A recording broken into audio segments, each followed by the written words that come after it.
What if you could talk to a death row convict that spent 40 years in the notorious prison of San Quentin?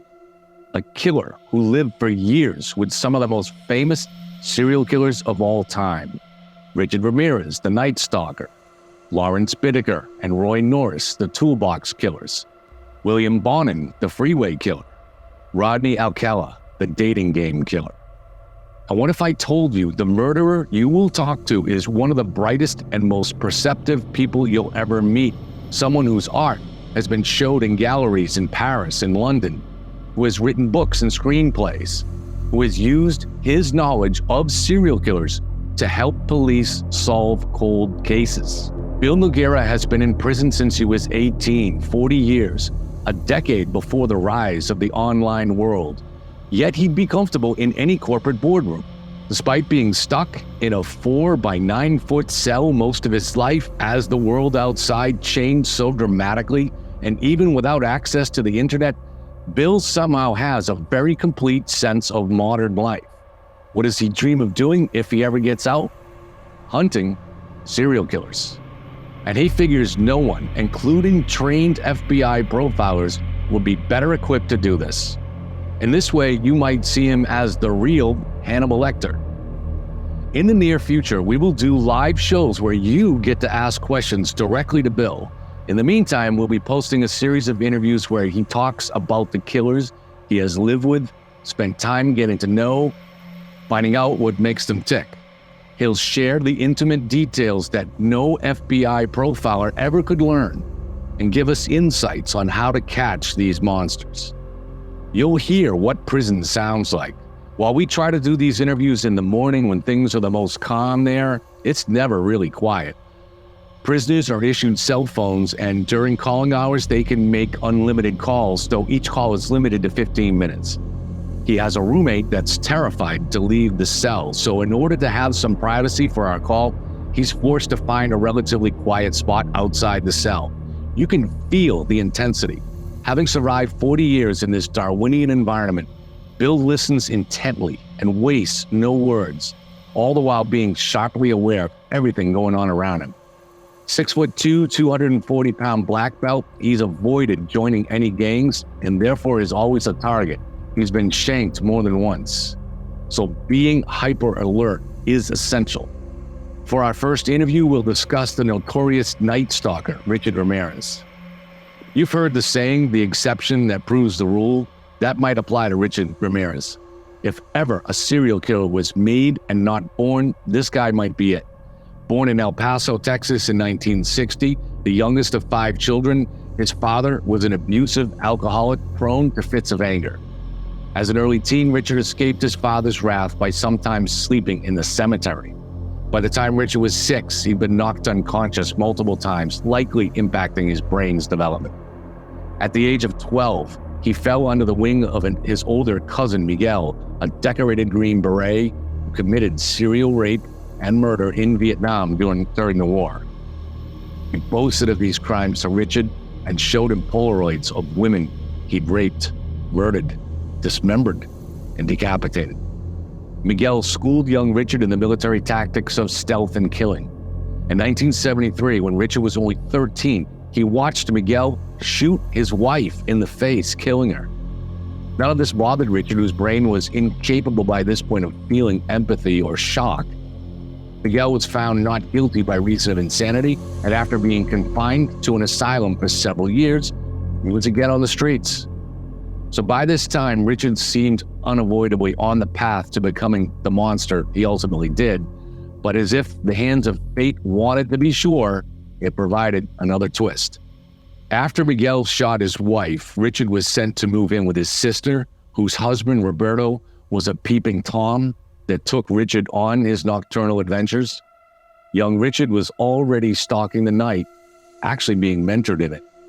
Imagine if the FBI could put a profiler on death row for 40 years to study killers. In California, no less, where some of the most famous serial killers have been housed. Imagine further that this profiler had an extraordinarily brilliant mind. This is part of a series of interviews with Bill Noguera, a convicted killer who's been on death row 40 years. We'll talk about his first-hand experiences with these killers, how he got to know them, and he'll share with us the many general insights he's developed into the minds of these killers. Insights he has used to help law enforcement hunt them. Today we'll discuss Richard Ramirez, the Night Stalker. Hey, Bill, how are you doing? Hey, I'm doing real well. Thank you, Kevin. Good to hear from you. I've had a lot of conversations with Bill, and you guys are going to find that the perceptions that he's developed with his mind as he's applied to these killers is just really, really insightful, and it gives a perspective that you're not going to get from an FBI profiler. So, Bill, let's talk about Richard Ramirez. Let's begin with your personal experience. The first time you met Ramirez in prison. Well, that was a very long time ago. I was a very young, impulsive guy who already had spent a number of years in prison because of the crime I committed as an 18-year-old boy. Prior to this, I was one of the Hapkido middleweight champions, a martial arts champion, and I had several titles. And so I had been observing people, predators, for years. One of my first subjects was my own father. I had to pay attention to his behavior cues in order to survive, basically, from not being physically abused. So Richard Ramirez came into the picture several years later, just after my sentencing, and I was sentenced to death. And the interaction didn't go well for him. At that time, I was considered a convict, and he was considered an inmate. Part of the convict code is if you see a serial killer, a rapist, child predator, you try and kill him as fast as you can. And I followed through with that exact mythology, ideology, rules of engagement for prison and convicts. And as I mentioned, I was in a holding cage waiting to be taken to San Quentin's death row when one of the guards put him in the same cage with me, and I did not hesitate. Richard Ramirez looked at me, he kind of grinned, said something I didn't really understand, and, well, in blatant terms, I assaulted him extremely quickly and brutally, knocking him out. And the guards separated us, and, well, I did what prison rules required me to do at that time, but it was the very first, but not the last, interaction I had with Richard the Night Stalker Ramirez. How long had you been on death row when you had this first encounter with him? Well, I was on my way to death row. I had not been on death row yet. I had just been sentenced to death. So I was still in the holding cages in the courthouse waiting to be flown to San Quentin. At that time, young, aggressive men were flown to San Quentin's death row, and I was awaiting that 10-day period from the time a judge sentences you to death to you being flown to San Quentin State Prison. So was part of this kind of a way of just establishing in prison that your own identity, that you're not going to be a victim? Well, in a way, by this time, I was already considered a convict, and I had to perform many feats of, violence in order to establish yourself. Otherwise, you become victim. I was placed in a very highly volatile, violent, and brutal world of the Mexican mafia, gang members, and because I was young, I was thrown into that situation because of the incident that happened dealing with violence prior to that. So yes, part of that is to establish yourself. Part of that is to let people know that you are not a victim, but you are more predator than anything else. So this didn't happen at San Quentin, but then later you were housed at San Quentin with Richard. That's exactly right. And so what were your experiences like at San Quentin with him? Did you have more contact with him or any conversations or? Well, that's interesting you say that because when Richard Ramirez finally arrived at San Quentin, he began to believe his own hype. And what I mean by that is that Richard Ramirez, although a violent serial rapist, killer, and child molester, he was also a myth of the media. They made him into a rock star. They played into the fact that he took good pictures from certain angles. So the media really played to that, and he had a big following of women that would chase him around, these groupies. So when he got there, he kind of believed this hype that he was kind of a rock star and everybody, well, was going to love him, or at least worship the ground he lived on or walked on. What he didn't understand was San Quentin's death row is a level 5 prison where the worst and most brutal killers live. He went out to a normal yard, breaking every rule because serial killers are always placed in protective custody. As I mentioned before, the convict code dictates that anybody that has rapes, child molestation, or is a serial killer, or has killed a child, they are to be killed immediately. So he walked out to a regular yard, and exactly what was supposed to happen happened. He was stabbed immediately. And the guy who was stabbing him was a very young guy, didn't know how to kill him, so Richard Ramirez survived that. So he was obviously surprised. He didn't understand the code then himself, or did he overestimate his own ability to defend himself when he went out? He just believed in his hype that if he was considered a predator, a dangerous predator, that people on death row would somehow respect that, or at least be afraid of him. And there's nothing further from the truth. In prison, a convict doesn't believe, nor does he respect what you do on the streets. That has nothing to do with who you are in prison. Your reputation is based on your ability to come closer to the ultimate goal, which is to kill another prisoner in prison. The most respected men in prison are those who kill other convicts in prison. He didn't understand that. So after this, did he avoid the yard? Did he pretty much stick to his cell, or what was his life like?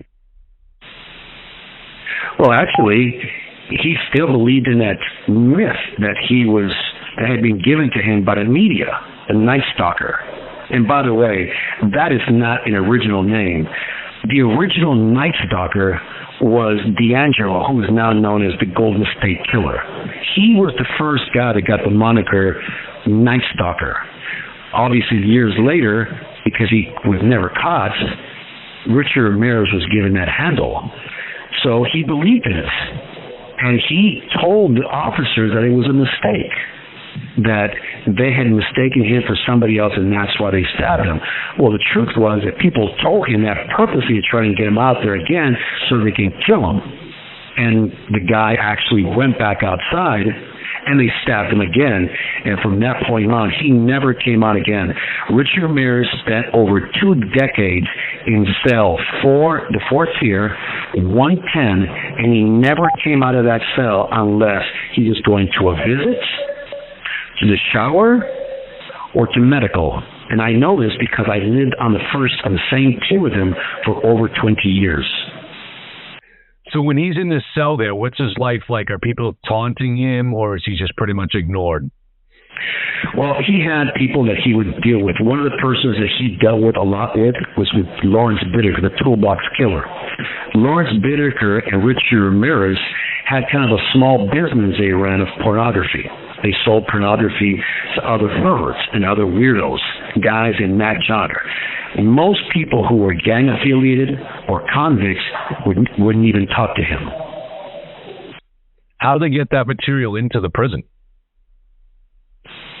Well, at that time, pornography was allowed in prison. You can just basically send for it, and it'd be sent out to you. So, like, they have a VCR or a DVD player. How's that work? No, it's magazines. It's XXX pornography magazines. And he told them. But the thing about Richard Ramirez, he had a thing about cutting the eyes out of all his magazines. So if you got a magazine from him, the women's eyes were cut out. He always did this. And people knew that if you bought a magazine from him, that was part of the thing with him. And the rest of his life was basically spent in that cell. He didn't come out. It's a very small cell. It's a 4.5 feet. I'm 6'1", so if I touch my elbow to one wall of my cell and I extend my other arm, I can touch the other wall. And the cell's about 9.5 feet deep and about 8 feet tall, so I could touch the ceiling standing on my 2 feet. So that's really interesting. We're gonna get okay. So we're gonna get cut off in a second. So we'll just do that, just so people understand. Bill is allowed to do his calls are only allowed to be 15 minutes. So he'll call back and then we'll edit these together. Okay. So Bill, why don't you just give me a call right back? Having been using marijuana since he was 12, by the age of 14, he began using LSD regularly and drinking heavily. When Richard was 17, Miguel was released from the asylum and the two began drinking together. Now, the camel's back had long been broken by the straw in the life of Ramirez by this time, but things cemented when he and his cousin Miguel converted to Satanism and began exploring the occult. As his sexual fantasies developed during adolescence, they centered on graphic violence against women, bondage, mutilation, rape, and murder. His first job involved cleaning rooms at a Holiday Inn, and he would use his key to spy on sleeping patrons. On at least one occasion, he molested children on the inn's elevator, but was not prosecuted. This Holiday Inn job came to an end when he tried to rape a woman in a room, but was caught and beat up by her husband, although the charges were eventually dropped here too because the couple moved to another state. In 1982, at the age of 22, he moved to California. There, he became a burglar and developed a cocaine habit, drifting between LA and San Francisco. Wasn't long before he began to include rape and murder into his burglary routine. His murder spree ran a little more than a year, eventually leading to headlines about the Night Stalker, which he followed with pride. Having matched a fingerprint, the police ran his mugshot in the papers, and it was quickly becoming impossible for him to hide. In August of 1985, Richard was finally captured and beat up by a group of citizens after an attempted carjacking, and his reign of terror came to an end. Bill, I'm really interested in this, when you were talking about Richard cutting the eyes out and knowing how many insights you've developed into the minds of these killers, in particular serial killers, over the 40 years you've been there. Do you draw any insights from that particular thing, and have you seen it before with any other killers? Well, actually, I have. Richard Ramirez is a very rare killer. Not because he's famous, not because of actually his deeds, but because of his psychology. Richard Ramirez is a mixed bag of tricks. He's a serial killer that has an MO, has a signature, but he's able to flip in and out of that signature on what he likes and what he doesn't like. His main, if you want to call it, what makes him special is his ability to sexualize control. And let me explain that. So when we distinguish serial killers because they are not just a person who, well, let's take myself, for example. So I was convicted of killing someone, and the charge against me was financial gain. So I'm not saying that this is right because I have actually admitted and accepted responsibility for my crimes, but you can understand where a person would rob a bank and he takes and kills, and he kills somebody because they saw him, they were a witness, or they were killing somebody because of money. It's a logical way of looking at a necessity or a reasoning behind it. Richard Ramirez, like most serial killers, their reasoning is not money, although he did mix burglary and stealing with his crimes. He, like most serial killers, are able to gratify or receive gratification from the act of murder. He takes it to a different level because control is something that he then sexualizes. It's part of him raping, sodomizing, and doing the things that he does, but he's able to also sexualize the control aspect of what he does. Let me explain. He obviously went at homes. He normally shot the husband first with 22 caliber or 25 caliber, and then he had control of the situation. He would then proceed to, tie the woman, handcuff her, somehow immobilize her, and then he would go to raping. It's part of the control factor. He instills fear first. That's part of control. The rape aspect is a violent crime. Rape is not about sex. It's not about love. It's about brutality. It's about control. It's about fear. And this whole time that he's doing this, he's receiving a special type of gratification that's unique to serial killers. This is so because their brains are wired differently than most people. Yes, that's everything that I have found is the same thing. So let's, one of the things that you and I have talked about is how serial killers are born and are not made. And I'm wondering, looking at the history of Richard Ramirez growing up and everything he went through, could this be the exception that proves the rule, in a sense? Do you know, are you aware of his background at all? Yeah, I'm perfectly aware of it. As I said, I studied Richard Ramirez and every serial killer that you can think of, and I've met more serial killers and had relationships with them based on me fooling them into talking to me over the past 40 years than anybody in history. This call and/or telephone number will be monitored and recorded. So I know exactly what you mean. So my theory, my thesis, and the proven fact that I have actually written research on this particular subject is that serial killers are actually born this way. Now, I know the so-called experts will sit on platforms and tell you how the abuse that they received is what made them. But that is absolutely incorrect, ladies and gentlemen, and I'll tell you why. Richard Ramirez, yes, he's a classic case where you can say, look, his uncle was a murderer, his uncle was a rapist, he showed Richard Ramirez these things, and Richard Ramirez basically was trained to become a killer, and he then went out to become the Night Stalker. It's a good argument, but absolutely untrue. Richard Ramirez was born with a certain outlook in life. His brain was wired a certain way. It's why he killed and continued to kill, and you see an aspect of his murder spree that he began to increase. Because like a drug addict, he began to chase that rush. When serial killers kill, they get a rush. He began to experience that rush, and he kept chasing it. That is not something that you nor I, who has been convicted of crime of murder, don't do. I didn't kill since then because it doesn't give me gratification. He is able to receive gratification. So if people in fact abuse, trains them, and makes them into killers, well, ladies and gentlemen, we would have millions of serial killers in the world, and we do not. Because there are, unfortunately, millions of kids are both physically, emotionally, and physically abused every day. And we don't have that many serial killers. We have approximately between 40 and 60 serial killers working at one time in the world. About the same number of children that are born every year that have this ability to do things that are never been taught. For example, a child who picks up a piano and begins to play the piano at a concert level at the age of 4. A child who's able to do triviality, calculus, motion physics at the age of 5. These kids were born with a different type of outlook, a different type of brain. That's why serial killers do what they do. They're born that way. Now, I'm not ignorant that abuse does tweak them a little bit. Their signature, the way they kill, the type of people they kill may be influenced by experiences in their life.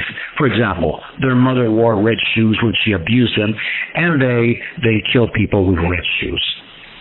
That's the symptom. The action of killing, the act of killing, was already in them. Let's talk about Richard's first kill, because I think a lot of times we can get a lot of insights from a serial killer, from his first kill, or maybe any incidents where he almost killed but didn't. Right? I'm not sure if that applies here, but talk about his first kills, his first experiences. Well, from law enforcement, we pick up in Richard's life when he's already the Night Stalker. He's killing quickly, he's quickly and brutally, he's trotting around, he's burglarizing houses, and he's killing. That is actually not his first kill. And we learn that years later when we find a young San Francisco child in an apartment complex that had been raped and murdered. That was Richard Ramirez. But no one talks about those murders, because prior to Richard Ramirez being a serial killer, he was a serial pedophile. He raped children. That's why I said that he's very unique. He has different parts of himself that are almost compartmentalized.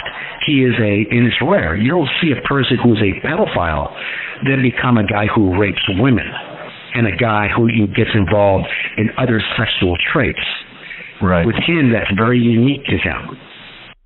And I think it's not, but I think it's also consistent too, because some of the other killers that I've looked at, say for instance the Boston Strangler, and I think even Ramirez here too, they start out with children, but also the elderly, because they're the easiest targets.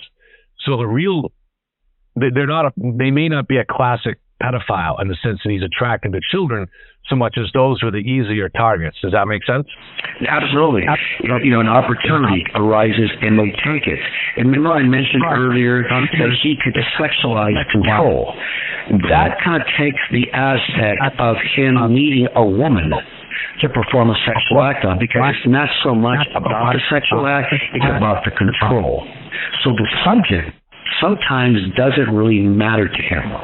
It's just a matter that he can control them. And like most serial killers, I've talked about this numerous times before, and actually it's in a book that'll be coming out in 2024. Serial killers fumble around in the dark, trying to figure out who they are. We see serial killers lighting fires. You see them torturing animals. You see them doing a number of different things because they're trying to discover who they are. Once they become who they are, which takes sometimes 4 years, that's why most pedophiles, I find it very interesting. Call and your telephone number will be monitored and recorded. Most profilers always come in, and you hear this all the time. Well, the killer must be between the age of 31 and 38. He must be 6'1". He must be Caucasian. This is the old formula, and it was based on ignorance. The reason we used that number of 31 to 38 was because usually men at that time are already mature enough to know what they're doing and to discover who they are. They just plugged that old adage into this particular situation. The truth of the matter is, serial killers sometimes by 18 know exactly who they are. Jeffrey Dahmer is a very good example of that. Other killers take time to develop. BTK is another example of that. But sometimes serial killers are just not caught. You got to be very darn incompetent, or pretty darn incompetent, to get caught the first time you do something. Serial killers here for a number of years, so law enforcement picks up on them, and then the media names them. Once the media names them, the public recognizes who they are. Interesting. So one of the things that I actually really find intriguing about that, now obviously there's a variety. So Jeffrey Dahmer first killed when he was 18. A lot of these guys maybe start in their 20s, in their late 20s, some of them, like say a Brian Kohlberger, although there's always the chance that they've killed before, that they just were not caught. But what are some insights that you might have about the process of development, the stages they may go to? Now, some of them may go through it more quickly than others, and some of them may have some reasons that they take longer. Do you have any insights into that, or anything that you learned from the people you've talked to? Well, yes. Actually, it's very interesting you asked that question because, I spent a number of years interviewing, without his knowledge, of course, William Bonney, the freeway killer. And I was able to gain a lot of insight with who he was. He was a pedophile. He was obviously gay, but he always tried to inject himself into certain situations where he can gain a bit of control, and he realized very early on that he was in fact homosexual. From realizing that, he immediately wanted to victimize people. I asked him about that. I asked him specifically as to why he found it so important to immediately rape. At first, he told me it was because he was molested. and you felt a lot of anger towards her. That was a smokescreen. Because what I've been able to do that other profilers or serial killer hunters have not ever been able to do is to interview the same person decades later and ask them the same question and see what the answer is going to be. I have found that consistency in answers several years later is a good way of telling you the person telling you the truth. Because remember, serial killers are always interviewed by law enforcement after they get caught. And they understand that they have all the power. They're not going to give any information about their reasoning, their traits, or what makes them tick. You have 60 seconds remaining. Okay. They may give up where the bodies are at. Mm-hmm. I'm sorry. Yeah, I'll call right back then. Okay. All right. Kill on April 10th, 1984 was particularly horrific. At a San Francisco apartment building, he lured a 9-year-old Asian girl into the basement where he beat, strangled, and raped her before stabbing her to death with a switchblade. He left her partially nude body hanging on a pipe by her blouse. Ramirez may actually have had an accomplice for this murder. The Night Stalker wasn't linked to the crime until 2009 when his DNA was matched to the crime scene, and police actually found the DNA of another person, an unidentified suspect, who has not been charged due to the lack of evidence and who was a juvenile at the time. The Night Stalker's next kill was on June 28th, and very different. Breaking into a home through an open window, he slashed a 79-year-old Los Angeles woman while she slept, nearly decapitating her. He proceeded to burglarize in order to support what had become a big drug addiction. 9 months later, he shot a 22-year-old woman inside a garage. The woman played dead and survived. Inside the home, Ramirez then shot and killed her 34-year-old roommate.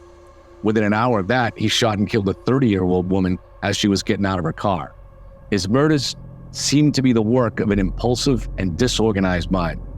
While this evidence he may have been a pedophile, his victims didn't fit any particular mold and ranged from children to the elderly, male and female. It's hard to tell if he spent a long time stalking his victims. Presumably he did, given the way he was mentored by his cousin and stepbrother.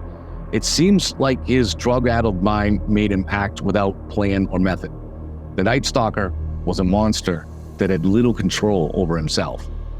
After Ramirez killed 3 people on March 17th in 1985, the one where he killed 2 women and severely wounded a third, his work began to generate the headlines, and he followed them closely. A week later, his killing took a much darker turn. He entered a home he had robbed a year before, shot the sleeping 64-year-old husband in the head, and tortured his 44-year-old wife. He bound her hands and beat her, demanding to know where the valuables were. While he was looking for them, she escaped, retrieved a shotgun from under the bed, and surprised him. But when she pulled the trigger, to her shock, the weapon was not loaded. In a rage, Ramirez killed her with 3 handgun shots. He attempted to have sex with the corpse, but still stunned with her pulling the shotgun, he couldn't perform. He then carved an inverted cross onto her chest and removed her eyes, placing them in a jewelry box. He would keep that box and the eyes in his apartment until his arrest. Bill Noguera reveals in these interviews the Night Stalker's obsession with removing eyes. In May, he entered a home and shot the elderly and disabled husband, then bound and raped the 56-year-old wife. But he did not kill that woman. 2 weeks later, he bound, raped, and tortured 2 women in their 80s. One would later die of her injuries. Ramirez drew a satanic pentagon on her thigh and on the walls. With his spree accelerating, the next day he entered the home of a 42-year-old woman and her 11-year-old son. He locked the boy in the closet and raped the mother, repeatedly telling her not to look at him or he'd cut her eyes out. Was this because he didn't want to be identified? Well, that doesn't seem to be the likely reason, as he left the mother and the child, witnesses to his crimes, bound together and alive. Serial killers like Ramirez are generally not capable of feeling remorse, but it might be that he saw a mother's judgment in those eyes. Maybe this is why he allowed them to live. The next night, he killed a 75-year-old woman by repeatedly stabbing her. So perhaps in the previous killing, it was the presence of the child that prevented him from killing the mother. A few nights later, he entered a home and bashed a 16-year-old girl on the head with a tire iron. When he couldn't find a knife to finish her off, he tried to strangle her with a live electric cord. And when he saw sparks coming out of the cord and the girl reviving, he thought Jesus had intervened, so he fled. The girl survived. He next killed a 60-year-old woman, and later that same night, he entered the home of another elderly woman, tried to rape her, robbed her jewelry, but let her live if she agreed to swear to Satan. 2 weeks later, he burst into the home of another elderly couple, attacked them with a machete, then finished them off with a .22. He quickly fenced the items he stole, and then that same night attacked another home. He attacked a 32-year-old male, bound the 8-year-old son, and raped the child's mother. Again, he made the woman swear to Satan. Did the presence of the boy cause him to leave that mother alive too? A couple of weeks later, he broke into a young couple's home and shot the woman in the face, then shot the man in the neck, and attempted to flee when the man fought back. Both victims actually survived. 2 nights later, at 2:30 a.m., he invaded another home and, finding a young couple in bed, shot the man in the face, killing him. He then handcuffed the 27-year-old wife and beat her, forcing her to reveal the locations of the family jewelry. Then he raped her and forced her to swear to Satan. Then something happened which took the nightmare to another level. The couple's 3-year-old son entered the bedroom. The Night Stalker tied up the boy and continued to rape the mother. When finished, Ramirez again left the mother and child alive. These crimes were all heavily covered in the California media, and the Night Stalker reveled in it, but also worried about being recognized. His next stop was in San Francisco, where he entered the home of an elderly couple, shooting the sleeping husband, then beating and sexually assaulting the wife before shooting her dead. He scrawled "Jack the Knife" on the wall in lipstick. Back in LA, a few days later, he broke into the home of another young couple, shot the man, and forced the woman to swear to Satan as he bound her with neckties and beat and raped her. All right, I want to talk about Richard Ramirez's drug use. Obviously, you made you're aware from research the drug problems that he started at an early age using marijuana. I think when he was like 10 years old. And then I don't know how, was that able to continue in prison, his drug use? Have you developed any insights from his addiction problems? Yeah, I think in that case, look, he had a bit of a problem. And I say a bit because I've met a lot of people that are a lot worse than him when it comes to using drugs, and they didn't turn into serial killers.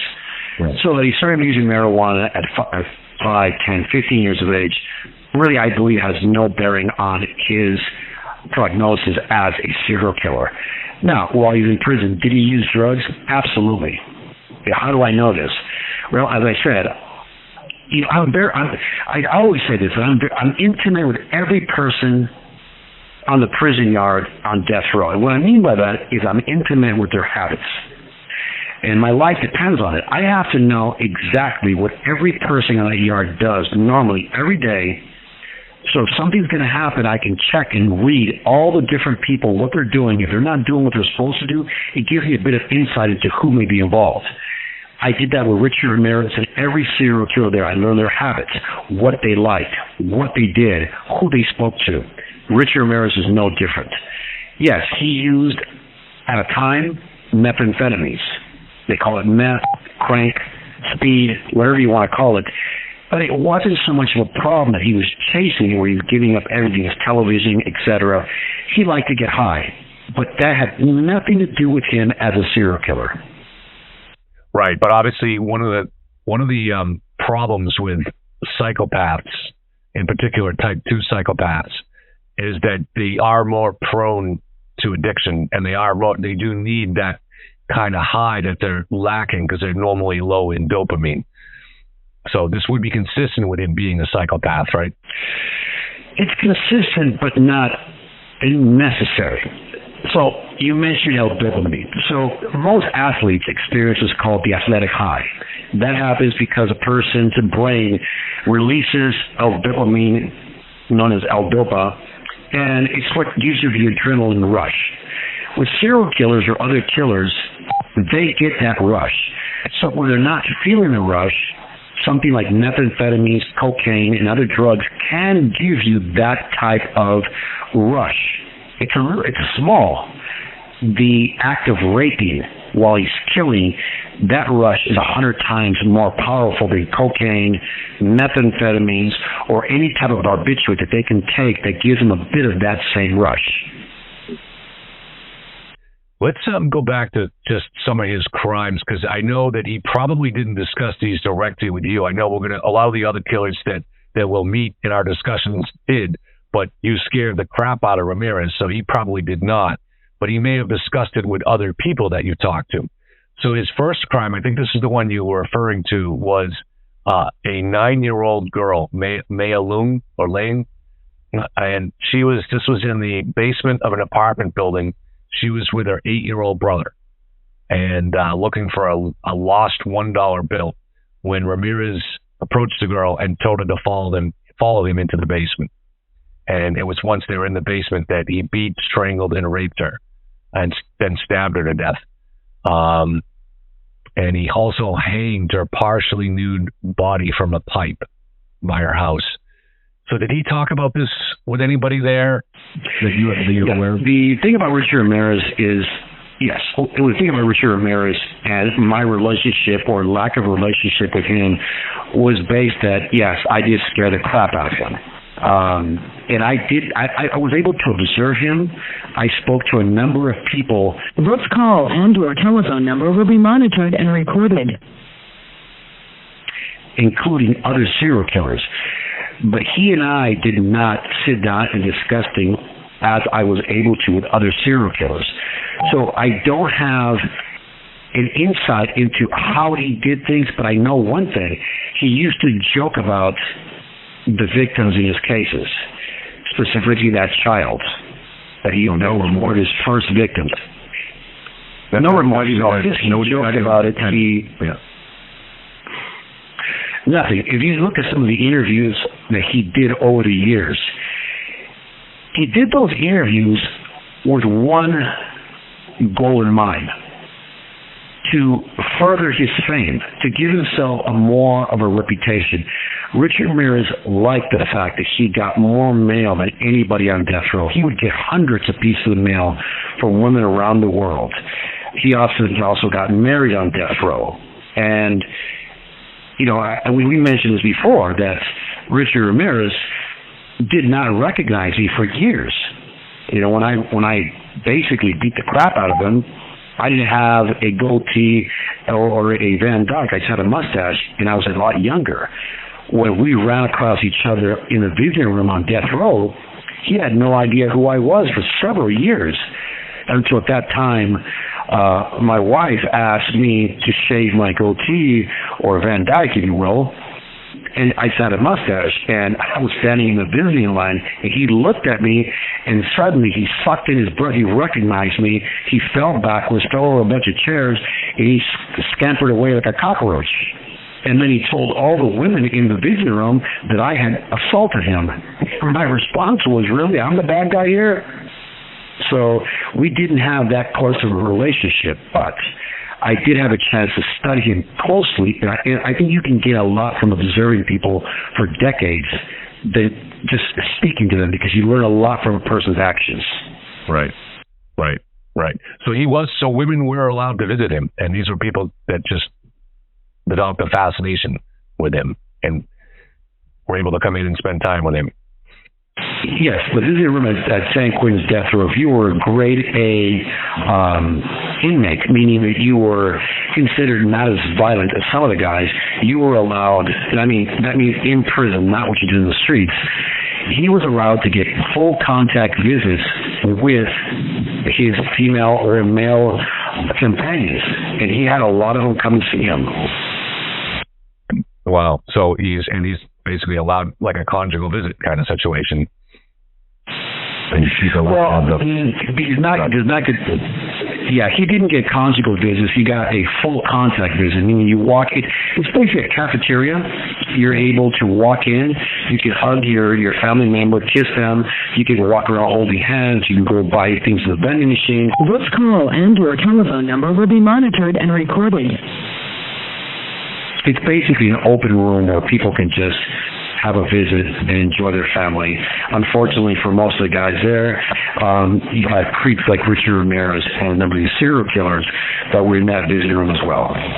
So as we talked about, you've mentioned that the gratification that they generally get is from exercising this this extreme form of control in a life and death situation that you have over another human being. And his first victim was this 9-year-old girl. His second victim was 79-year-old Jenny Vinco. So he went from a little kid to a very elderly woman. Is this typical, would you think? Well, that's what makes them unique. You know, we don't see Jeffrey Dahmer jumping from boys to older men. They have a specific taste and a specific victim. Richard Ramirez, that's what makes him very unique. And I don't mean this in the sense to glorify what he did anyway. I do not. But for me, it's fascinating to see a mind work the way it is. He was not very intelligent. So that's another thing that the public should know. He was actually had below average intelligence. I'd say his IQ was about 90 or 91 at best.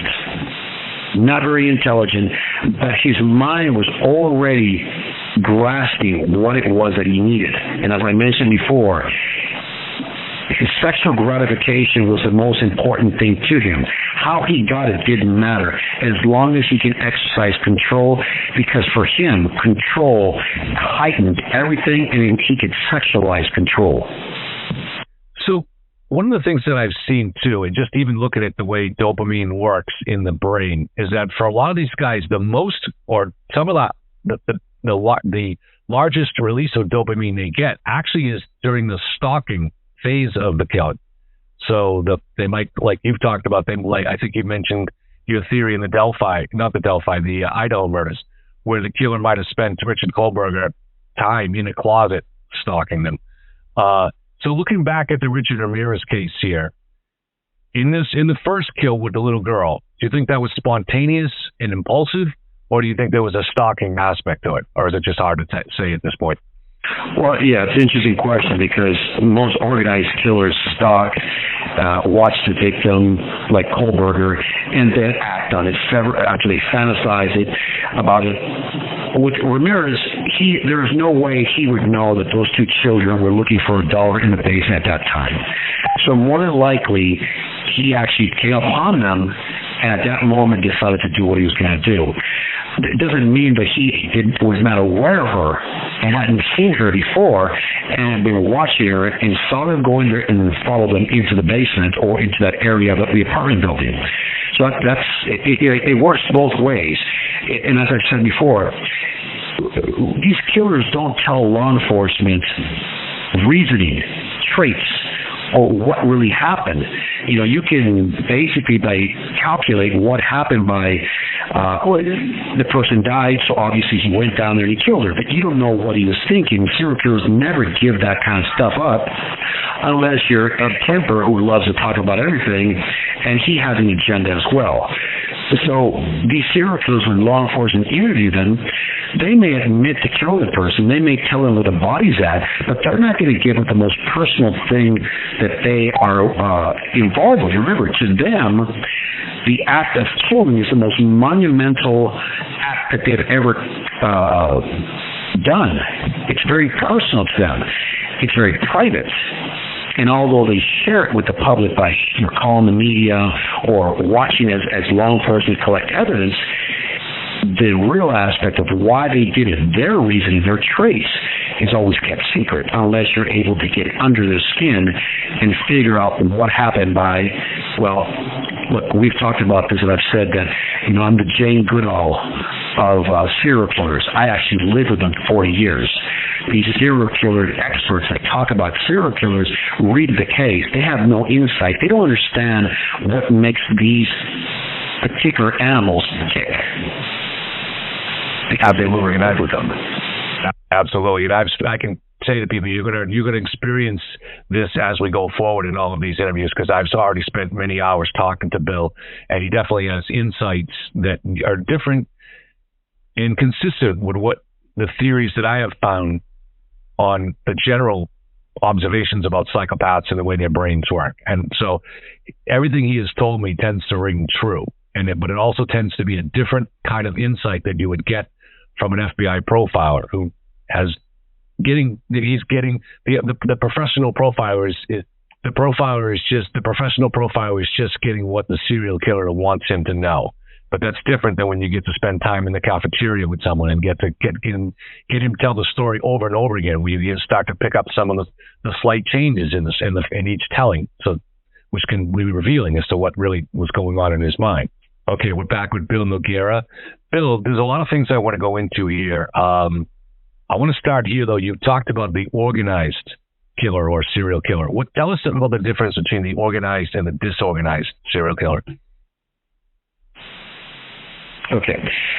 So this is a term that, John Douglas, the former FBI pioneer and profiler, came up with, and it rings true. You have organized serial killers who are those who stalk, fantasize. They're the guy that you see about in the movie. He drives around a car. He watches the victim before he strikes. A perfect example for some people from recent memory is Brian Kohlberger. Brian, we all know that he went to that house 11 times, at least that's where his car is found in that area, and then on the 12th time he strikes. That is an organized killer. Now there's also the person who's driving down the highway. He sees a woman, he pulls her over, she's a hitchhiker, and the serial killer kills her. That is a disorganized. He's killing by chance. But in some cases, he knows he's going to find a hitchhiker, so he's driving around looking for that hitchhiker. So it's kind of a mixed bag of tricks. But usually the easiest way to distinguish the two is one, organized, he fantasizes, he stalks. The other one is a killer of opportunity. So I want to know about Richard Ramirez and where he fits in, but a question I just have generally on that too is you and I have talked a lot about, you have a theory about serial killers are evolving. They're becoming a little bit more sophisticated over time, the ones that don't get caught. So is there an evolution does it tend to be an evolution from disorganized to organized? I know that it's more of a general type. Some tend to be, disorganized versus organized. But does someone that's disorganized become more organized over time? Sure. It's about the MO. What that means is that the killer is able to organize his thoughts better. He becomes more proficient at killing. So the MO changes. Now the signature doesn't. And so let me explain the difference. The method of operation, if you want to call it, is how the killer kills, and that over time, like a lion or hyena, he perfects his manner of killing. And that's the MO. The signature is completely different. And a signature is, for layman's terms, so you understand what a signature is we've seen it happen when you see a basketball player come up to the free throw line, and before he shoots the basketball, he touches his hair, he touches his cheek, he dribbles the ball twice, he shakes his head, and then he throws the ball up in the air. Another example is baseball players. They come up to the plate, and before the first pitch, he unbuckles his gloves, he touches his hat, he raises his right leg, he swings the bat twice, and then he prepares to swing the bat. And then the ball's pitched. Even if the ball's not pitched, he goes through the same ritual. A signature is a ritual. It's something that he does not because it helps him kill, because it's something he thinks he has to do to kill. That's the difference between the method, MO, and his signature. So looking at Richard, he first seems to act somewhat on impulse in killing the 9-year-old girl, but is it fair to say that killing was something that he had probably been fantasizing about ever since his adolescence, right? Yes. Fantasizing of raping and killing. If we know his history, he worked at a motel at one point, and he attempted, when the family went out to do something, he came back, he was robbing the place, he attempted to rape a guy's wife, and they fired him. So that's him fumbling around the dark. He doesn't know what he is, but he's trying to figure it out. And rape is his first go-to move. And stealing. So he mixes both stealing and and raping, and then of course it graduates. And we know that after that, he began to molest children. And these children were both boys and girls. That's him again trying to figure out who he is. So then he kills, as we said, the 79-year-old girl. But that is a woman. Then the next thing, 9 months later, he killed a 22-year-old young woman outside her home by shooting her in the face, which is interesting, too, because he had seen his uncle shoot. The uncle shot his own girlfriend and killed her by shooting her in the face. Do you find that connection there? Yeah. Sure. We can assume that he shot her in the face because the example of his uncle shooting his wife at the time in the face where he was sent to prison. However, remember, that is the symptom. How he killed her. It isn't the act of killing. He killed because he was going to kill no matter what. The way that he killed, of course, can be led to the inference that his uncle shot his wife the same way in front of Richard. So yeah, for example, that's a symptom. In fact, I should say here, looking through this, this woman actually survived the attack, it looks like, because the bullet hit the keys that she held up. Three-way call alert. So that is correct. Okay. Okay. So what?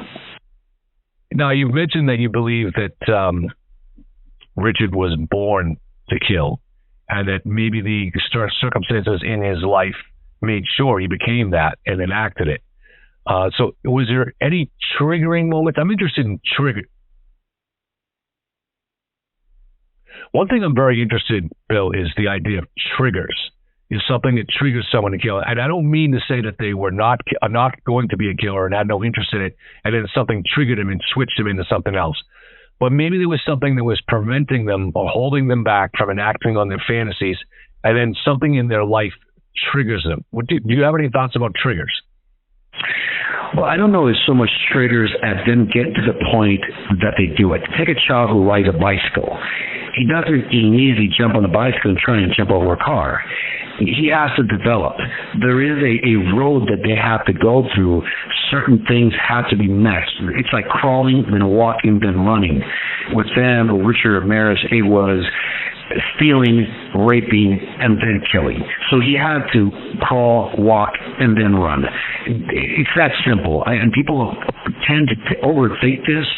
It really is about that. And I base that on interviews with several dozen psychopaths and serial killers over the past 4 decades.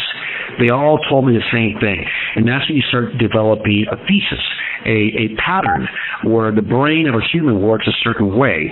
And the brain of serial killers, they are human. They just have a different set of circumstances that makes them begin to go down a certain path. For Richard Ramirez, it was the act of burglarizing, stealing, then raping, and then killing.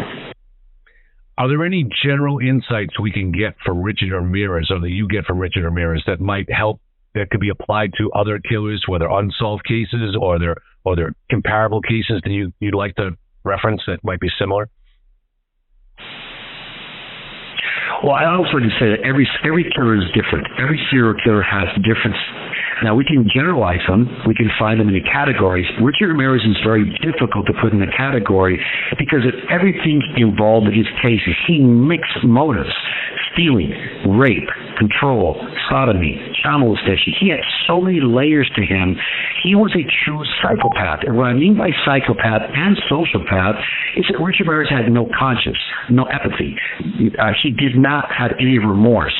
He thought that it was funny. He glorified it to get him more attention. Part of what Richard Mayhem only was the glorification or what he did that the media followed gave him a great high. It made him feel very powerful.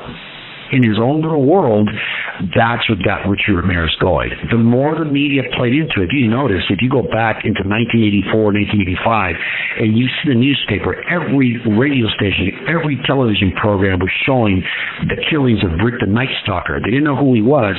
This fed him. And as you can see, he began to kill faster and more, sometimes 2 a day, because it was feeding that dopamine he was chasing.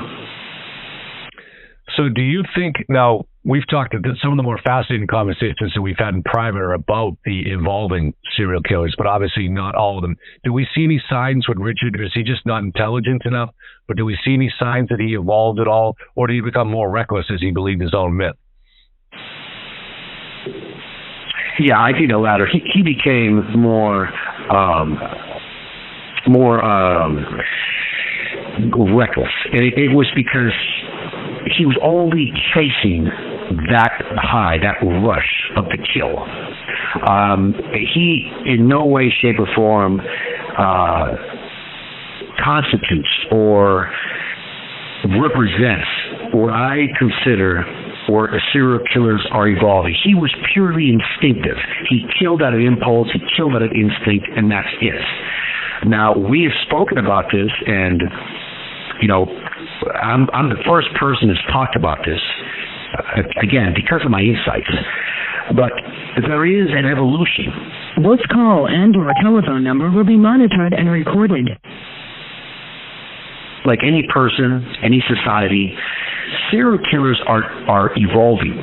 We have noticed in the past few years that we've had a couple of guys come forward, like the Gilgo Killer, the Golden State Killer, but those were decades old. There is a new breed of serial killers. While we think that serial killers are dying away, they are not. Serial killers are developing. They are evolving. They're becoming, and the evolving part isn't that they know so much about forensics, because every true crime channel and every podcast is about true crime, and these experts are talking about it, and people are learning. So, of course, the techniques, the gathering of evidence techniques, forensics, DNA. This is something very common in the conscience of America, or the conscience of the world. So serial killers know this. What serial killers normally can't do is control the impulse to kill. The new breed of serial killer, which I call a super serial killer, has the ability to control his impulse. Therefore, he does not need media attention. He doesn't need the victims to be found. And he also has learned that law enforcement usually catch these guys, not because they're great detectives or because they're doing great detective work, it's because the serial killer made a mistake. That mistake, most of the time, is leaving DNA in a body, meaning it could be fluids, it could be hair, it could be touch fibers, it could be touch DNA. So what is the best way to avoid that? Well, this new breed of serial killer, he has a hunting ground, but he takes the victim. Then we have a victim who has disappeared, a missing person. But you won't find them because he kills them, he disposes of the body, therefore no DNA, and he also has that ability to control the impulse to kill. So you won't see that reckless killing spree that goes faster and faster, like Richard Ramirez did, or the I-5 killer, or several killers that killed quickly and fast just to chase that high. One of the so I'm listening to what you're saying here and forming a little bit of a theory myself. I want to hear what you think about this. So you've talked about how the serial killer goes through in the early stages, the kind of fumbling around in the dark to figure out who he is. All right, and I'm matching that up with what you're saying now. I'm matching that up with what you're saying now about how a serial killer is evolving in terms of. And the way he's evolving is he has better impulse control. And I'm wondering if he has that by having a better self-awareness now of what he is. So let's come back to that question in a moment. Can we do one more, Bill? And we were talking about my theory based on what Bill is talking about here. He's talking about how serial killers have evolved or are evolving.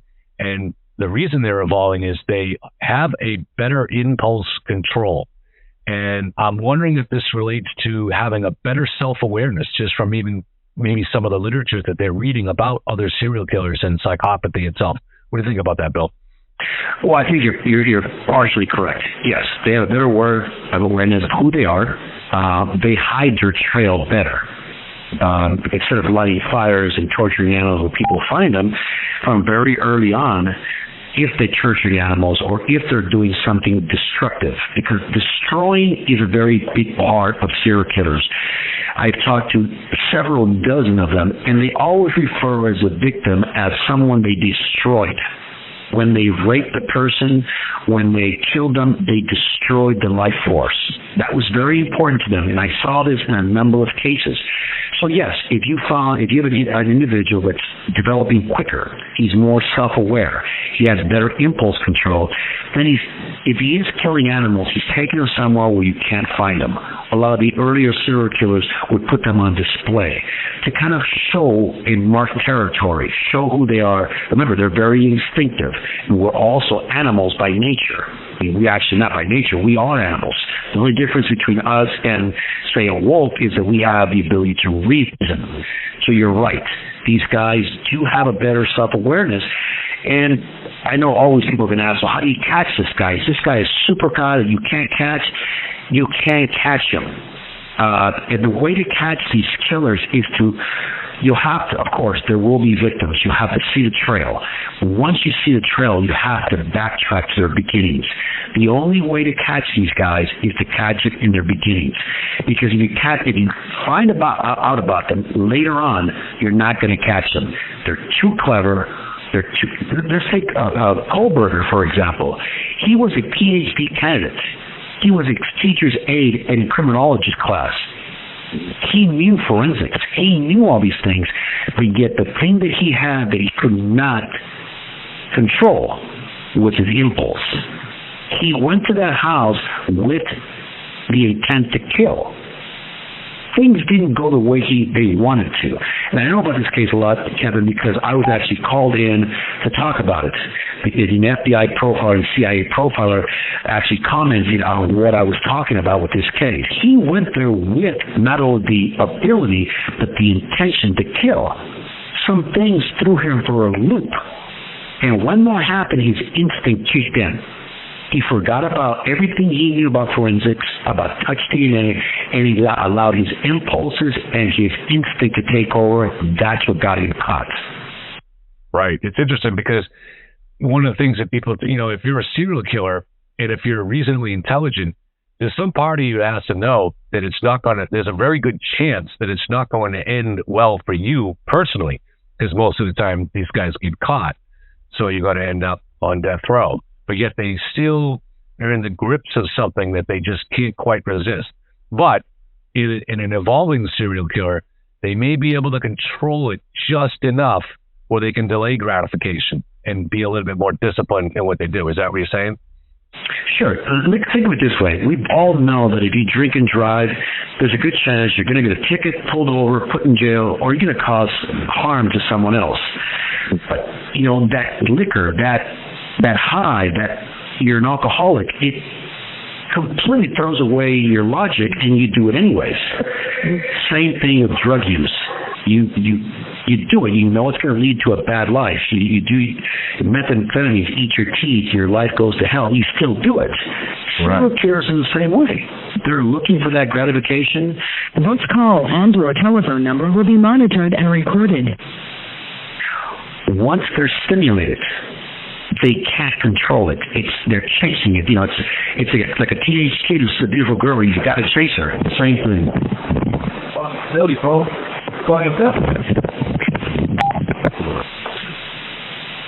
Kevin? Yeah, I heard someone talking to you, so I was just letting it go. Are you talking to someone, Bill, or I didn't know what was going on in there? But no, someone knocked on the door. I wanted to know what the hell it is. But I'm fine. Go ahead. Okay, all right. It's interesting. So if you were, let's just say a serial killer was listening to this program, someone who is grappling with that impulse control just enough, what would be some suggestions that they might be, because they don't, just part of them, they know, like just like a drug addict, like you said, it's a great example. It's a need that you have to satisfy. but maybe some part of your mind knows that it's not going to end well for you personally, and it's self-destructive. So is there some possible way that they could, manage that control a little bit better? Well, that's an interesting question, because the truth is a serial killer cannot be rehabilitated, just like rapists cannot be rehabilitated.